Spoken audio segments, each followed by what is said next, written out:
Sing me a song of a lass that is gone.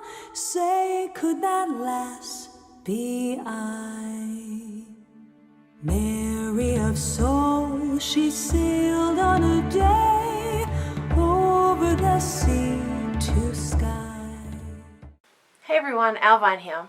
So tonight I wanted to talk to you about animal bones in magical practice and spiritual practice. I watched a video the other day by Ember and Arwen, and they talked about this and kind of encouraging people to kind of get this topic discussed. Their video was really good, so I'll link it down below. Go check it out. And it was interesting because on a lot of things, Ember and Arwen actually have opposing views. But what's beautiful is that they get along and respectfully explore each other's views and, see what's different, see what's the same, and kind of, just have conversation. So that's something that I would like to be a part of as well. If you have any comments or questions or queries about this topic, leave them below. If you do a video on this topic, please link it as well down below. I'd really love to see it. This is a subject that I'm really interested in, and so I would love to hear your thoughts. Something I'd like to mention before I begin is that for me, speaking is quite difficult. I don't know, my brain is quite slow at making connections, and I find the spoken word a difficult thing. I've never been much of a talker.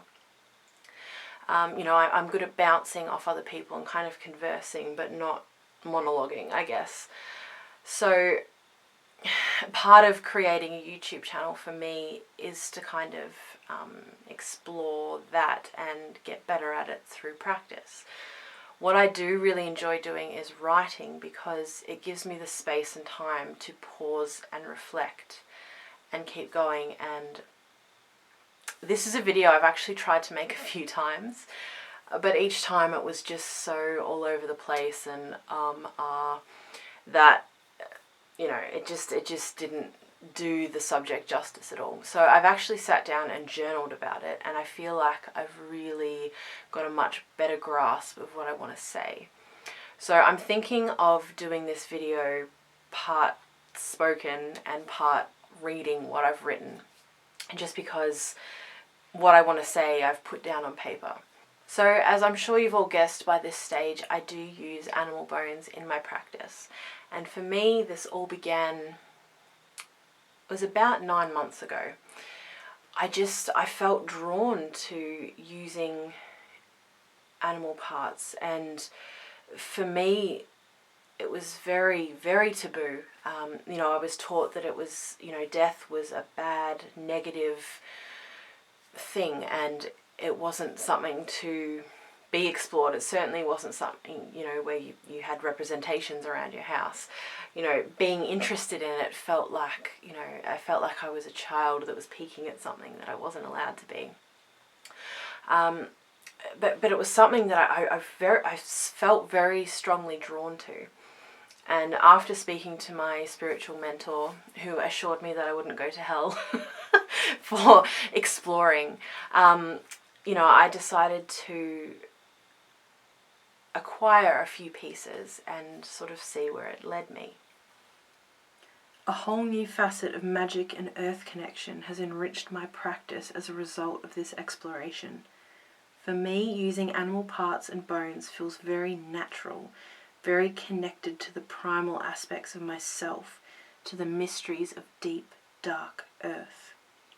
The image that comes to mind for me when I think of the word witch is deep forest dweller, fungi, wild herbs, dark tall trees, dirty hands, long days, candles, and bones.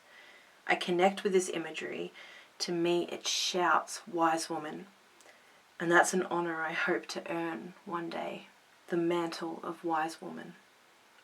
So I connect with my vision of witch through bringing animal bones into my practice. Working with them is one way I connect with life-death cycle, or rather birth-life-death cycle. I think it's more appropriately named and thought of. Death is simply another turn of the sacred cycle we are all a part of, as birth is. In fact, it creates space and fertility for birth. We've been taught to fear death, to fear its mystery. I suppose because of its inherent mystery, it is easy to fear. But in its way, it is such a beautiful part of life, or it can be. I don't welcome death for myself. I would be lying if I denied I possess the same desire to live as long as I am possibly able, to survive, to thrive, and to live. But I have decided to honor life by accepting and exploring death, darkness, and mystery. And a part of this exploration and integration has been using and having around me animal bones. Looking back, it was the real conscious beginning of this exploration, of mystery, shadow. It began before that, of course. My path has been very organic, and every part of it has flowed and weaved into every other part, as with all of us. The subject of death, of darkness, is one that I'm quite passionate about, because in my own life it was so quashed and deep, terrible imbalances occurred as a result. And so much healing was denied to me because I was never allowed to view life, my pain, from a whole perspective, from a complete perspective. My life dramatically changed from the moment I decided to face and accept my own darkness and to love it. Or rather, all the tiny moments that led to that moment. To me, death is something to be revered and respected, not denied or shoved under the carpet.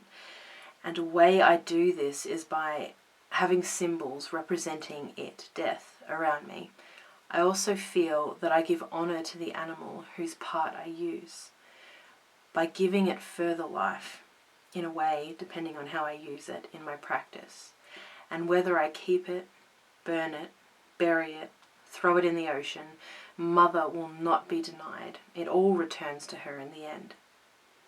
Really, all I'm doing is borrowing these parts from her, which upon reflection is the perfect metaphor for life, for the use of my body. Animal bones are very powerful tools for the connection they have with Earth Mother, for their correspondence of death, transformation, mystery, darkness, recycling, renewal, for the fact that they once housed some level of consciousness, that they may do so again if asked. These are some of my views on using animal bones in practice. I am a vegetarian. I have chosen not to eat meat for various ethical reasons. To me, using animal bones in practice is different. One, because of the way that I acquire the animal parts. Often I find them, so the feathers, shells, even some of the bones and things I've found. And for a lot of these, the animals, died of natural causes or weren't harmed at all. So, for example, with the feathers or with snake skin as well, snakes shed and keep on living.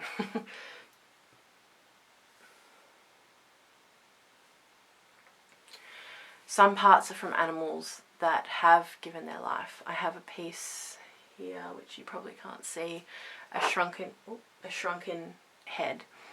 And that actually comes from a tribe in the Amazonian forest or jungle. And they make them out of alpaca hair and out of the skin of whatever animal they've been eating, so pig or monkey skin. So all the pieces that I have are from animals that weren't killed purely for their parts. And they're all also from animals that weren't bred and kept in captivity and treated horrifically, which is the major issue that I have with the way we raise meat today. I'm not against people eating meat. My family do. I'm the only person that I know personally who actually is a vegetarian. So I'm not, a hater of that or anything like that. You know, I cook meat for my husband and my son, and yeah, but it's something for my own ethical reasons I've decided not to do anymore. But I do use animal parts, and for all the reasons that I mentioned before. And I am careful about where I acquire them from as well, just because that's something that's important to me, and I know it's not to everyone, and that's okay as well. You know, I think that, I don't know, all these things are very personal. So if you have anything that you would like to add or say or comment on, please do leave it down below. Check out the link for Ember and Arwen's conversation. I will also put a blog link for Sarah Ann Lawless down below. She had a really good blog post that I read the other day on using animal bones and animal parts in magical practice. So check that out as well if you want further information. I'm no expert on this topic. As I said, it's only been a very short time for me. Obviously practicing magic, but practicing with animal parts in my practice as well. So I'm no expert, but these are kind of some of my opinions and my experiences, and I would really love to hear about yours. So let's chat. I wish you all much love and many blessings, and I'll see you in the next video. Bye.